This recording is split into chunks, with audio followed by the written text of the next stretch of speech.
When I arrived at my aunt's apartment that night, everything felt unreal.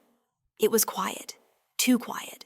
No angry footsteps, no slammed doors, no shouting echoing through the walls. Just silence.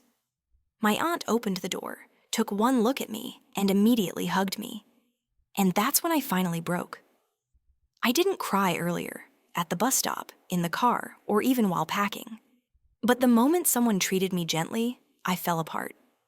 She didn't ask questions right away. She just said, "You're safe here. Rest first."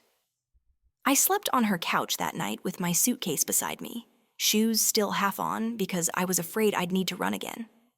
Around 2 a.m., I woke up to my phone buzzing nonstop. My dad had switched to unknown numbers after I blocked him. Voicemails, messages, missed calls. Some said, "Come home. Stop being dramatic. You made your decision. Don't expect me to chase you. Answer me now." The mixed messages messed with my head. Part of me felt guilty. Another part felt relief. And a small part felt terrified. I deleted the notifications without listening to the voicemails. I couldn't handle hearing his voice.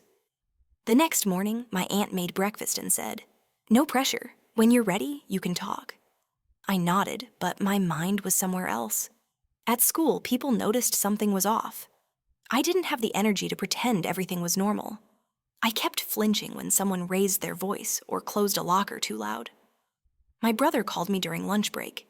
He whispered, "Dad's furious, but he's acting like you abandoned him. He's telling the family he did nothing wrong." I expected that. My father always made himself the hero in every story. Then my brother added, "He's blaming me too, says I influenced you." Guilt hit me like a punch to the chest. That night, I talked to my aunt again. She told me something that stuck with me. People who refuse to see their own faults will always rewrite the story so they feel like the victim. It made sense, but it still hurt. A few days later, my dad actually showed up outside my aunt's building. He didn't ring the doorbell. He just stayed outside in his car, waiting, watching.